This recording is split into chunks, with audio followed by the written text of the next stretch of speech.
Can't you hear? You mean the dolphins? Of course I can hear them. Listen closely. I can hear the dolphins just as well as you do. But don't you understand what they're saying?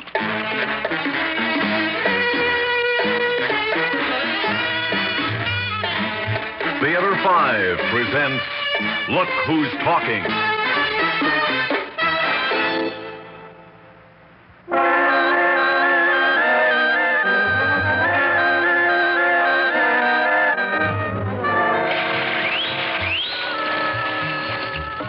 Hydrophones in place, Barbara? All set. They can talk whenever they're ready.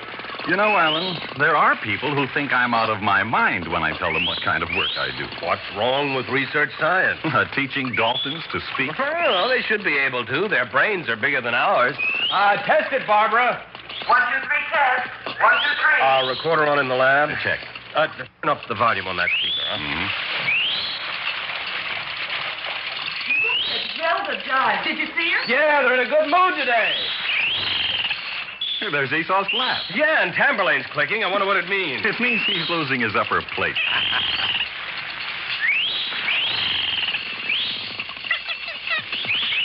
Barbara, did you hear that? No, what?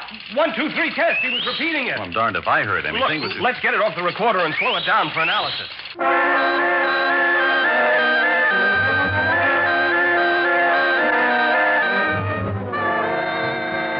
Run it again, George, once more. Dr. Hughes will never believe this when he gets back. He'll have to, won't he? Are you ready? Yeah. 1, 2, 3, test. 1, 2, 3, test.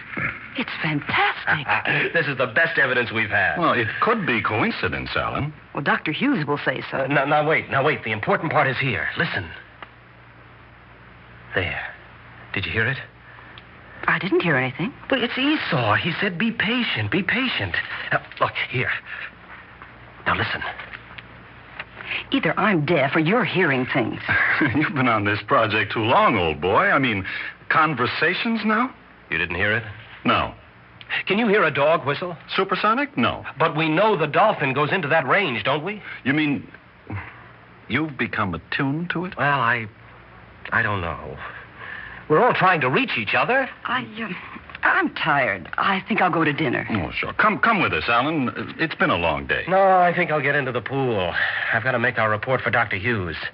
Maybe I can persuade him to do this kind of research. He's a knife man, Alan. You know that. Biological research, brain dissection. Yeah, I know. It seems a shame. They're such intelligent animals, sensitive. They like laughter and goodwill and people. Zelda's almost human. Well, have a good dinner. You know, I think he really believes that he can persuade those dolphins to talk by coaxing them. Or reasoning with them, like people. You know, it would be a gigantic step, though. Ideas between species. Think of it. Amazing. Do you suppose maybe he really heard?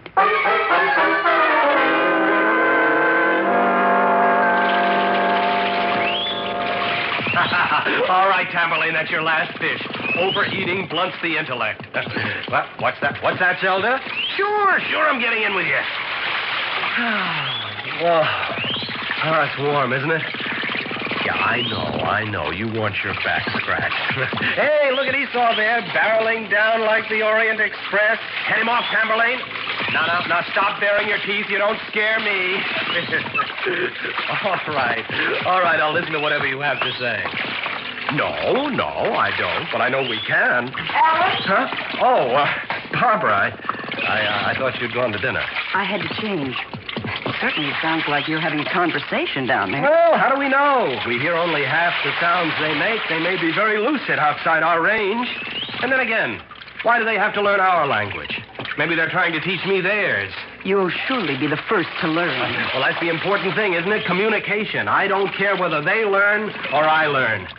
I mean, think what the dolphins could tell us about the world of the sea, about navigation, about tides, about another species, maybe about ourselves. Well, the way you stay in that water forever, I think you could tell them about themselves.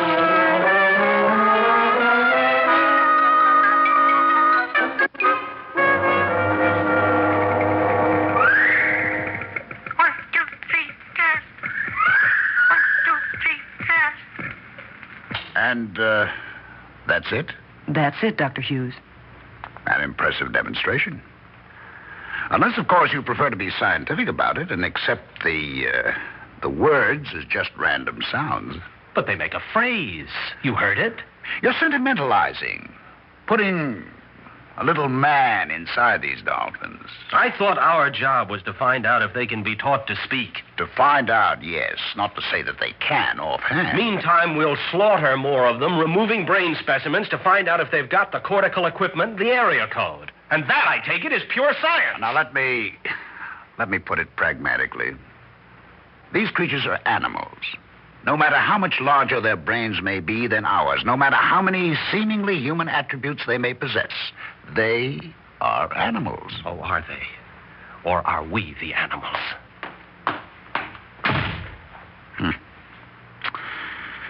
Well, I regret this deeply. He's given so much to this project. Night and day. And that may be it, exhaustion. In any case, we'll return to the clinical program tomorrow with the use of brain electrodes. I want specimen B7, the one you call Esau, put into a sling and brought to the lab at 10 in the morning.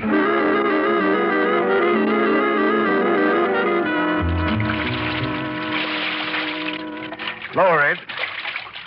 All right, now float him. Good. Yes, but give me that wet sheet. The overhead light burns their backs. Skin's like babies, these things. All right, Esau. Just relax. You've had these electrodes before. Oh, you worry too much, Alan. I'm convinced there's no pain attached to this. Well, no, not now. Not placing it, but when he's in the pool. I mean, do you know what it does to his mind when that charge crashes through his brain? Error 1, he has no mind. Error 2, the stimulus is pleasurable. That has been established. There is pain when he swims the edge of the pool. The electrodes pinch the forward cortex. How can you know that? I've listened to him. Stay here. I'll get Howland to help carry him out. Well, how is it, Esau, with wires jammed into your brain? Do you hate us for barbarians? No.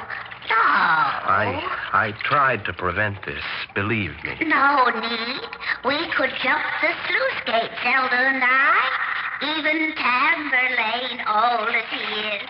But we stay for a reason. Yes, I thought you did. It's the same as ours, isn't it? Intercommunication? Yes. We have a wealth to exchange between species. New worlds will open for us. Esau, do you realize what we're doing? We've established contact. We're talking now. Oh, you and I? Yes, this is interspecies. Don't you understand? Oh, yes. We've had it for some time with you. What can I tell them that will help? Well, Alan, which of our sounds do you hear best? Oh, that's easy. The lower frequency. Stay below 8 kilocycles. Yes. And slow the pace, please. You see, your minds work too fast for us. We can't assimilate the speed of your speech. It'll take some trying, Esau, but lower the sound waves and keep it slow. I see. Well, we're going to break through, Alan. We're going to speak to each other. We're going to open a new world between us.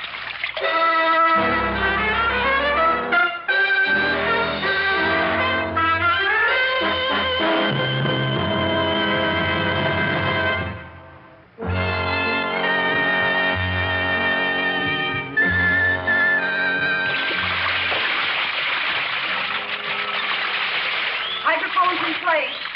Amplifiers? All hooked up. Tape recorder? Ready. Can you read the electrode graph while you handle that recorder? Oh, yes, easily.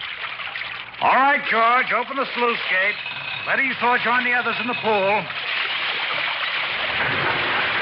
Look at that leap. He's got wings. You know, I don't think he'll need the shock, Doctor. Look at the speed of that swimming. That's stimulation enough. Talking. Did you hear that noise? Error 1, he has no mind. Error, no mind. Error. Watch the graph. I'm going to feed him a shock. No. Why? He doesn't need it. I've got to make the most of this. Oh, please. That's enough, Dr. Hughes. It's enough. Error. You see, you've disturbed his balance. His course is eccentric. Slow down, Esau. Slow. Oh, no. Esau. What is it? He slammed his head into the poolside. He's going down. Esau. Bring him up. Dive for him, Zelda. Look what they're doing. They're going down after him. Look, they've got him between them. They're floating him up. Hurry, Zelda, hurry. Swim him to the edge. George. Here, help me, George. Help me get him out. Come on, Zelda. Come on. Swim him over. Yeah. Pull him up. How is it? Esau! Oh, Esau! Be brave, Zelda. Will he be all right, Alan? No. He's dead. Oh, no. He's dead. Esau is dead. Esau is dead. Listen to them, Hughes. Do you hear them? You hear the animals talking? What's the matter with you? There's your proof. They talk, they feel, they cry. Do you hear them? Of course not. Does anyone hear anything? Barbara, George? Esau! No. I'm sorry, Alan.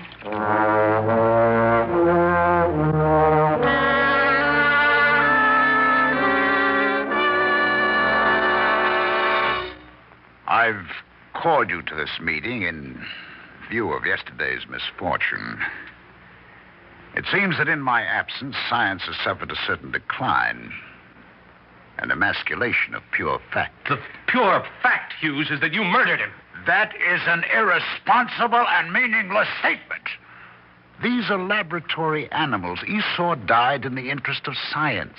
The interest of science, as I understand our objective here, is to create an interspecies understanding. Do we understand anything by killing it? Now, Alan, you place me in an embarrassing position. I've spoken to the directors of this project, Alan. About my departure from pure science? You've identified too closely with these animals. Yes. Attributed human characteristics, you mean. Sentiment has no place in the absolute. If you know what the absolutes are. And you seem to have lost sight of them. Yes.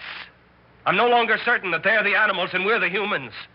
But if that remains true, I know where I'd rather be. I hope you'll excuse me. I promised I'd speak to them out at the pool.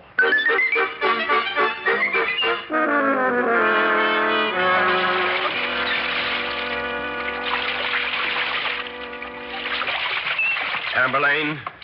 Yes, Where's Zelda? at the bottom. Call her up, would you, please? I'll slip in at the ladder here. Oh, it's good to get into the water. Away from that research jargon. Oh, no wonder their brains are larger. They've got sense enough to live this way. Hello, Zelda. I needn't tell you how sorry I am. No. He believed very deeply in the work here.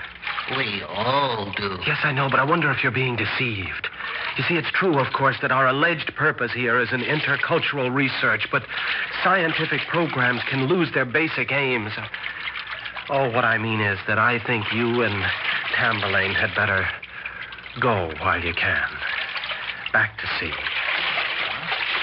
Why? Well, Dr. Hughes is growing more certain that the answer is to be found in your brain structure. It may be. I'm afraid you don't understand me. Oh, yes. You're saying we could be killed. Yes. We haven't decided yet. Haven't decided. What are you saying? It's a great deal to abandon, Alan. This effort may never be made again. Now, listen here. I won't let you give your lives for it. The program is hopeless now. The ends can never be achieved his way. You've got to understand that. No. Tonight I open the sluice gate. Oh, no. Please, try once more to convince him. Make him listen for us. It's such a waste if Esau died for nothing. This is so big, so important. Make him go on until he hears. In order to hear, you have to want to hear, not want to kill. Promise you'll try. There's a new world waiting for us. It's for Esau. Remember. All right. I'll try.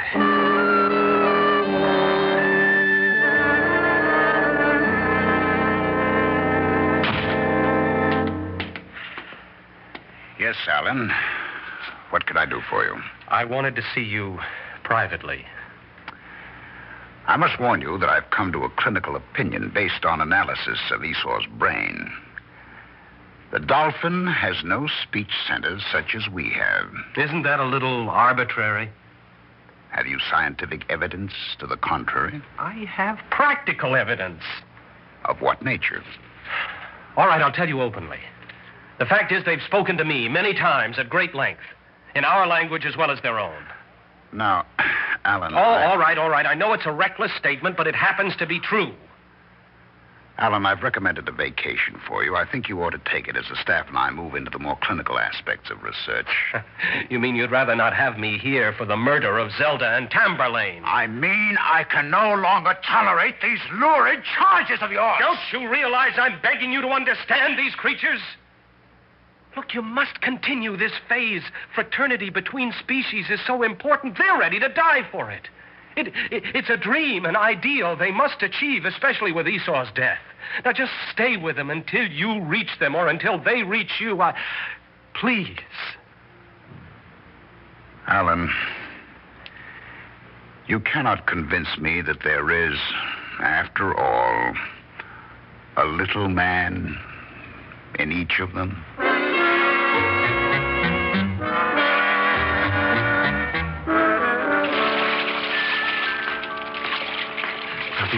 Be ready. He's just inside the lab there.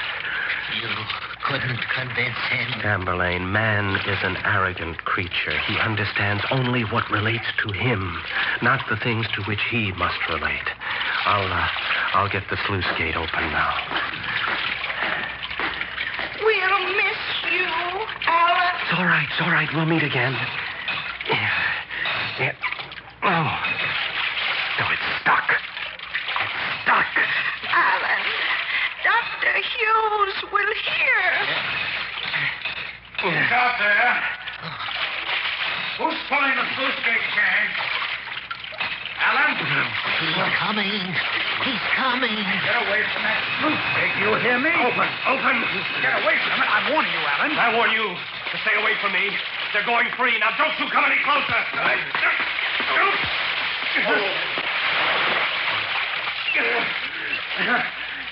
It's open. Go, get out. Alan, what have you done to the doctor? Never mind. Please, get out. But he's going to the bottom. He's unconscious.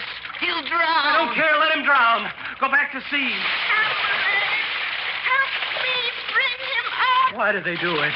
Why do they kill themselves for him? If they don't get out, they'll be slaughtered. I'll have to go after them. Bring him out. Zelda, Tamberlane, where are you? Take the doctor to the side of the pool. Stay close, Zelda. Listen, I'll get him out. Bring him over to the side here. That's right here. Now go now, please. Leave the rest to me. There, you see? He's out. Go, hurry. Goodbye, Alan. Goodbye. Goodbye, Alan. Goodbye. Goodbye, Alan. Goodbye, Tamberlane. They're out.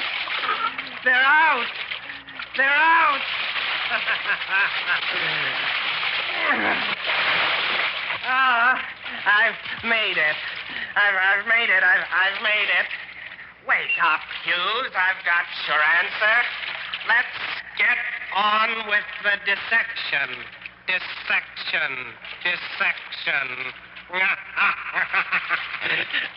one's got a little man in him. Man in him. Let's go to pure science, Hughes. Wake up.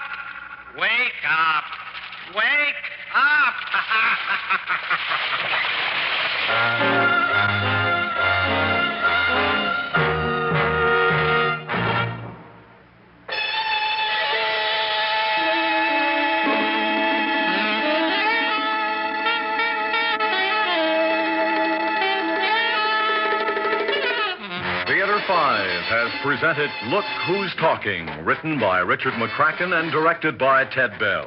In the cast, William Redfield, Evelyn Juster, Edward Bryce, Bryna Raeburn, Owen Jordan, June Graham, and Ralph Bell. Audio engineers Neil Pultz and Marty Fuller.